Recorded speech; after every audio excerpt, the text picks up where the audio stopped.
And is someone saying wait? You good? Oh, Witt, okay. It's confusing. You have a name alliteration. I was trying to get in today, and I'm trying to go backstage to get in. I'm like, hey, I'm one of the speakers. They're like, wait, you're not black. I'm like, I know. I'm the token white guy, okay? Please, it's cold out here, just let me in. No, but I truly am honored to be here and speak at all of Candace's BLEXIT events. It's really amazing. And to see all of you guys here, thank you. You guys deserve a round of applause. Yeah. You especially deserve that because I was at the Women's March yesterday in Los Angeles. The things I do for you guys. The things I do. And nothing makes me happier to be a conservative when I go to that march and I see an overweight, naked feminist with a free the nipple sign. No!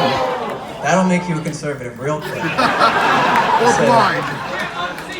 But I've been going to these marches. I've been going to the Women's March for 3 years. I guess you could say I'm a diehard women's marcher. And every year it's the same, where I go and I talk to these people. And I say, you know, what are you doing here? Why are you marching? Why are you protesting? And say, oh, you know, I want to have an abortion at 9 months. Or I love illegal immigrants. Or I'm fighting for all the people who couldn't be here today. I'm like, fighting for all the people who couldn't be here today? What do you mean? They're like, well, you know, all the minorities in America who are being oppressed and couldn't make it to this march today. Trump is oppressing them. And I'm just like, maybe they just don't want to come to your stupid march. That's what's really going on. But as you can see from this video that I just played, the left thinks they get to dictate how minorities think and feel when they're supposed to be offended. They would probably call these Mexicans token Mexicans. They have internalized racism. One of the stupidest things I've ever heard. We live in a culture and a society where outrage has become a recreational pastime. This is what a Native American, a Navajo, when I went to the Navajo Indian Reservation in Window Rock, Arizona, told me. I did another video for Thanksgiving last year where I went to California State University, Northridge. I dressed up as a Native American. I had a friend with me, Black Mike. He was a black pilgrim. And, yeah. Go watch the video. It's very fun. Anyway, we go there, and we're trying to do a nice Thanksgiving video. I have pumpkin pie. I'm giving it out to people. We're asking people what they're thankful for. And if you know California, you know those things can't go unheard from the left. And so they came and completely destroyed everything we were doing on campus. They yelled death threats at me. They cursed at me. They destroyed my outfit and threw it off, and then they chased us off campus. You know, and that was a very strange thing for me. You know, very, very strange. And so I wanted to put these ideas to the test, the things that they were calling me, a racist, horrible person. Am I really a racist? Maybe. I'm a straight white male in America. I mean, that's what I've been told. So I decided to put it to the test, and so I went to the Navajo Indian Reservation in Window Rock, Arizona, 900 miles outside of Los Angeles, and I asked them the same questions.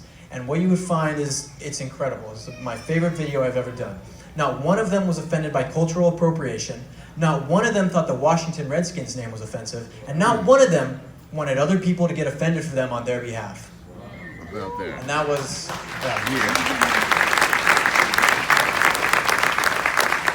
It was truly an amazing moment. It's not cultural appropriation, it's cultural appreciation. That is what we're doing. Yes. And so nowadays, you see with these college students, they're going to college and they're coming out stupider. Is stupider a word? Did I make myself sound stupider by saying that? I was just there 2 years ago, so I know exactly what it's like at these university campuses. These virtue-signaling academics are teaching young people how terrible America is, how horrible white people are, and they teach them that being triggered is the norm, and that it's a shame to celebrate anyone else's culture. But what does all this mean? All these white leftists getting offended, people getting offended. There goes my note. It really means that white leftists are the most racist people in America. They are. Thank you. Thank you. They think that their virtue-signaling antics are helping minorities, but in reality, it undermines them. Black people aren't asking you to get offended for them. You're doing it for yourself and so that other people around you will think that you're woke. Yeah. But let me tell you something, white leftists. There is nothing woke about claiming you care about the feelings of black people when you then go around and advocate for the same programs and policies that have kept black people down in America for decades. Come on. Yeah. you think about something like affirmative action, which sounds great on paper, right? But affirmative action is racist all the way through. It basically says, oh, black people, Hispanics, they're not as smart as white people, so we need to give them a leg up so that they can succeed. Is that not racism? Basically, right now. But you know why they can't get into these positions that the white people are in other positions? Because of the oppression that the left has put on them for the last 60 years. You fix the schools in these communities, and you fix the welfare state, you won't need affirmative action anymore. There you go. There you go. You know, a study actually came out where they showed how leftists talk to minorities. And then they also did the same thing with conservatives. And they find that they actually dumb down their speech to talk to minorities. They dumb down their speech. Think about someone like AOC, who goes on and talks to, you guys saw that? Or Hillary Clinton, you know? Hillary Clinton, what's one thing you always keep in your purse? Hot sauce. Right? Hot sauce? Always. Of course, right? And a body count list. Makes absolutely no sense. She's pandering. People like Hillary Clinton, who have put her own wealth and fortune above the plight of African Americans for decades, don't suddenly get a free pass because they say they keep hot sauce in their purse. It's disrespectful, and honestly, it's pretty insulting. But you know how conservatives talk to minorities? Just like they talk to everybody else. Thank you. No, I haven't always been a conservative. No way. When I was in high school, I worked for a Democrat senator, mostly to impress this girl who I knew. But I was also on the left. I thought Obama was pretty cool, so it shows how smart I was then. But everything changed when I went into college. I went to college in Colorado. I was an English major, worthless degree. And I remember I'm sitting in my intro to sociology class, and there's this black girl sitting next to me, and my TA says, she points at me, she says, "You are oppressing the girl next to you because of the color of your skin." Wow. And the black girl, she like looks at me, and she's like, "I don't know what's going on. This is really And I'm thinking in my head, I'm like, I don't feel like I'm oppressing this girl. And she doesn't feel like she's being oppressed, but this white TA at a $50,000 a year university gets to tell me that I'm oppressing someone. You know, this is how you create a victim culture in America. Yeah.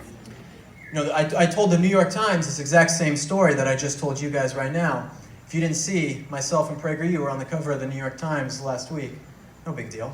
Front page New York Times. Fake news. But I told them this exact same story, and they got something else out of it that you guys probably didn't get. You know, they dedicated an entire line that said he did not graduate from college. They used this as a means to shame me, when in reality, me dropping out of college was the best decision that I ever made. Yeah.